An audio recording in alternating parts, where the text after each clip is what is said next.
আসসালামু আলাইকুম। সংবাদে আপনাদের সবাইকে স্বাগত জানাচ্ছি। আমি ফিরোজ তোহা। শুরুতেই সংবাদ শিরোনাম। বাংলাদেশের সর্বশেষ গুরুত্বপূর্ণ আপডেট সংবাদে আপনাকে স্বাগত। শুরুতেই সংবাদ শিরোনাম, পরে বিস্তারিত।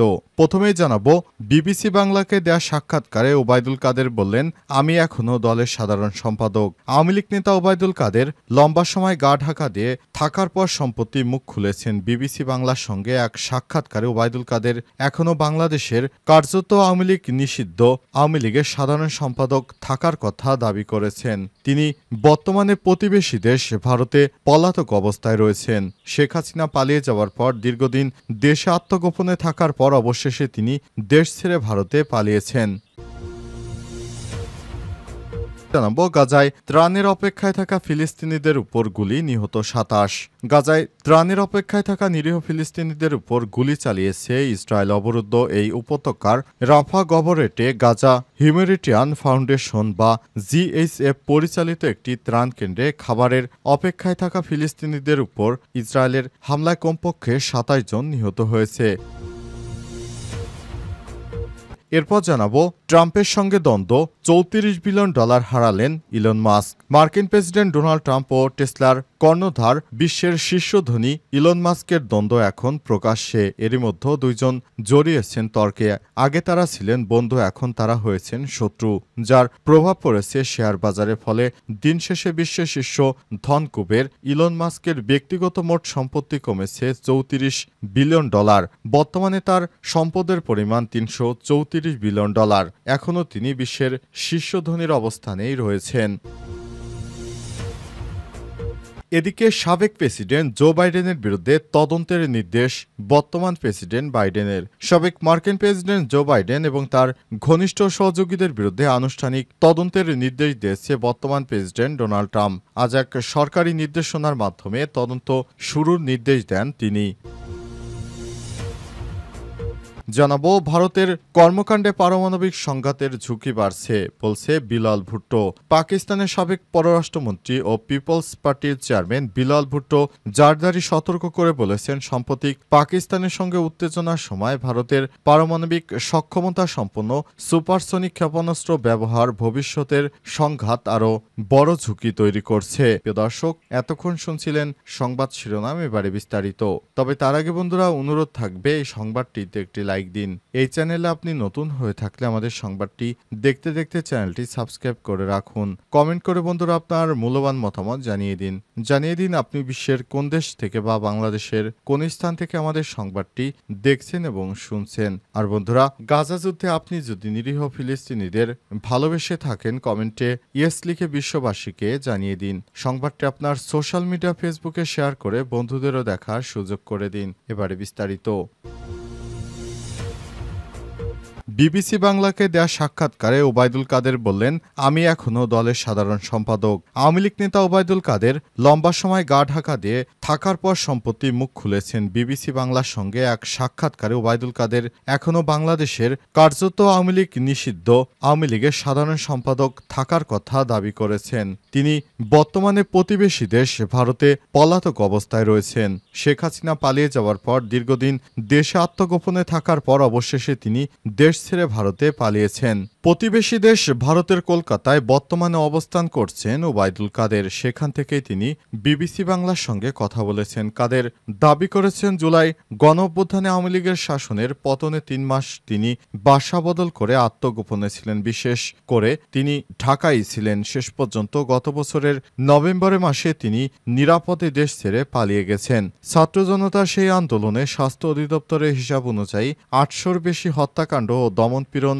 চালানোর অভিযোগের ক্ষেত্রে ক্ষমতাচ্যুত আওয়ামী লীগ এর নেতৃত্বের কোনো অনুশোচনা নেই। তাদের ক্ষমা চাওয়া বা ভুল স্বীকারের কোনো লক্ষণও দৃশ্যমান নয়। এ নিয়ে দেশের রাজনীতিতে নানা আলোচনা চলছে। সাক্ষাৎকারে ওবায়দুল কাদের আরও জানান, তারা যখন দেশে এসে রাজনৈতিক কর্মকাণ্ড চালানোর পরিবেশ পাবেন, তখনই ক্ষমা চাওয়া বা ভুল স্বীকার করা বা অনুশোচনার বিষয় আসবে। ছাত্রদের সেই আন্দোলনে নিজেদের কিছু ভুল এবং পরিস্থিতি নিয়ে তাদের মধ্যে আলোচনা হচ্ছে বলে উল্লেখ করেছেন তিনি। তার দাবি, আওয়ামী লীগ সরকার পতনের আন্দোলনকে গণ আন্দোলন বলা ঠিক হবে না। এতে উত্থান হয়েছে সাম্প্রদায়িক শক্তির। আওয়ামী লীগের শাসনের পতনের দিনই গত বছর ৫ই আগস্ট শেখ হাসিনা ভারতে পালিয়ে যায়। দলটির এবং তাদের সরকারি মন্ত্রী, সংসদ সদস্যরা এক এক করে বিশ্বের বিভিন্ন রাষ্ট্রে পালিয়ে যেতে থাকে। শেষ পর্যন্ত শেখ হাসিনা দিল্লিতে আশ্রয় নিয়েছেন। গাজায় ত্রাণের অপেক্ষায় থাকা ফিলিস্তিনিদের উপর গুলি, নিহত ২৭। গাজায় ত্রাণের জন্য অপেক্ষায় থাকা নিরীহ ফিলিস্তিনিদের উপর গুলি চালিয়েছে ইসরায়েল। অবরুদ্ধ এই উপত্যকার রাফা গবরেটে গাজা হিউম্যানিটেরিয়ান ফাউন্ডেশন বা জিএইচএফ পরিচালিত একটি ত্রাণ কেন্দ্রে খাবারের অপেক্ষায় থাকা ফিলিস্তিনিদের উপর ইসরায়েলের হামলায় কমপক্ষে ২৭ জন নিহত হয়েছে। ইসরায়েলের এবং মার্কিন যুক্তরাষ্ট্র সমর্থিত বিতর্কিত ওই গোষ্ঠীর ত্রাণ বিতরণ কার্যক্রম নিয়ে তীব্র বিতর্ক উঠেছে, কারণ শুরু থেকেই সেখানে বিশৃঙ্খলা দেখা দিয়েছে এবং খাবারের অপেক্ষায় থাকা ফিলিস্তিনিদের উপর ইসরায়েলি বাহিনী অন্যায়ভাবে গুলি চালাচ্ছে। এদিকে ত্রাণ বিতরণ কেন্দ্রের কাছে ফিলিস্তিনিদের হত্যার ঘটনায় স্বাধীন তদন্তের আহ্বান জানিয়েছে জাতিসংঘের মহাসচিব অ্যান্টোনিও গুতেরেস। ত্রাণ সংগ্রহ করার জন্য অপেক্ষায় থাকা লোকজনের উপর ইসরায়েলি বাহিনীর গুলি চালিয়ে বিভিন্ন গণমাধ্যমের খবরে বিষয়টি উঠে এসেছে। গত ২৭ মে জিএইচএফের কার্যক্রম শুরু হওয়ার পর থেকে